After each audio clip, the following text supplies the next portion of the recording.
एक नगर में प्रतिष्ठित व्यापारी रहते थे जिन्हें बहुत समय के बाद एक पुत्र की प्राप्ति हुई थी। उसका नाम चंद्रकांत रखा गया। चंद्रकांत घर में सभी का दुलारा था। अति कठिनाई एवं लंबे समय इंतजार के बाद संतान का सुख मिलने पर घर के प्रत्येक व्यक्ति मन में व्यापारी के पुत्र चंद्रकांत के प्रति विशेष लाड़ प्यार था, जिसने चंद्रकांत को बहुत बिगाड़ दिया था। घर में किसी की भी बात का अभाव नहीं था। चंद्रकांत की मांग से पहले ही उसको सभी इच्छाएं पूरी की जाती थी। शायद इसी कारण चंद्रकांत को ना सुनने की आदत नहीं थी और ना ही मेहनत के महत्व का आभास था। चंद्रकांत ने जीवन में कभी अभाव नहीं देखा था, इसलिए उसको नजरिया जीवन के प्रति बहुत अलग था। और वही व्यापारी ने कड़ी मेहनत से अपना व्यापार बनाया था। ढलती उम्र के साथ व्यापारी को अपने कारोबार के प्रति चिंता होने लगी थी।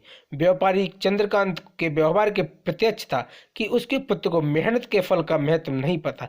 उसे आभास हो चुका था कि उसके लाड़ प्यार ने चंद्रकांत को जीवन में वास्तविकता का जीवन महत्व के बहुत दूर दिया है। गहन चिंतन के बाद व्यापारी ने निश्चय किया कि वो चंद्रकांत को मेहनत के फल का महत्व स्वयं ही सिखाएगा, चाहे उसके लिए उसे कठोर ही क्यों ना बनना पड़े। तीखे स्वर में उससे बात की। उसने कहा कि तुम्हारे मेरे परिवार में कोई अस्तित्व नहीं है, तुमने मेरे कारोबार में कोई योगदान नहीं दिया और इसलिए मैं चाहता हूं कि तुम अपनी मेहनत से धन कमाओ, तब ही तुम्हें तुम्हारे धन के मुताबिक 2 वक्त का खाना दिया जाएगा। यह सुनकर चंद्रकांत को ज्यादा कोई फर्क नहीं पड़ा। उसने उसे क्षण भर गुस्सा आया, समझ लिया, लेकिन व्यापारी ने ठान रखी थी। उसने घर के सभी सदस्यों को आदेश दिया कि कोई चंद्रकांत की मदद नहीं करेगा और ना ही उसे बिना धन के भोजन दिया जाएगा।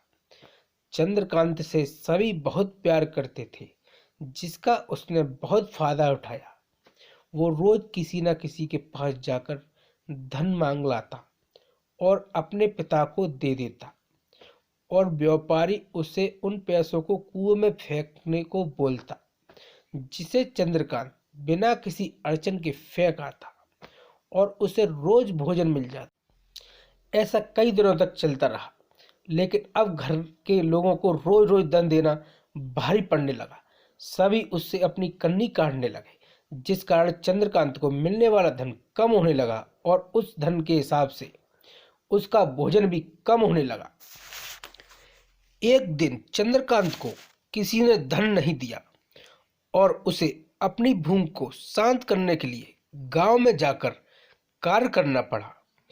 उस दिन वो बहुत देर से थका हारा व्यापारी के पास पहुंचा और धन देकर भोजन मांगा।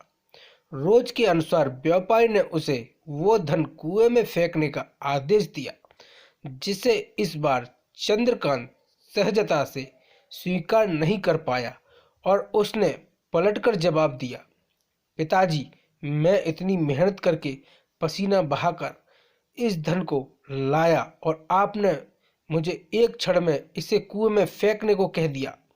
यह सुनकर व्यापारी समझ गया कि आज चंद्रकांत को मेहनत के फल का महत्व समझ आ गया है। व्यापारी भली भांति जानता था कि उसके परिवार वाले चंद्रकांत की मदद कर रहे हैं, तब ही चंद्रकांत इतनी आसानी से धन कुएं में डाल आता था। लेकिन उसे पता था कि एक न एक दिन परिवारजन चंद्रकांत से कन्नी काट लेंगे। उस दिन चंद्रकांत के पास कोई विकल्प शेष नहीं होगा। व्यापारी ने चंद्रकांत को गले लगा लिया और अपना सारा कारोबार उसे सौंप दिया। शिक्षा। आज के समय में उच्च वर्ग के परिवारों की संतानों को मेहनत के फल का महत्व पता नहीं होता और ऐसे में यह दायित्व उनके माता पिता का होता है कि वो अपने बच्चों को जीवन की वास्तविकता से अवगत कराएं। लक्ष्मी उसी घर में आती है जहां उसका सम्मान होता है। मेहनत ही एक ऐसा हथियार है जो मनुष्य को किसी भी परिस्थिति से बाहर ला सकता है। व्यापारी के पास इतना धन तो था कि चंद्रकांत और उसकी आने वाली पीढ़ी बिना किसी मेहनत के जीवन में आसानी से निकाल लेते, लेकिन अगर आज व्यापारी अपने पुत्र को मेहनत का महत्व नहीं समझाता तो एक न एक दिन व्यापारी को आने वाली पीढ़ी व्यापारी को कोसती। धन्यवाद।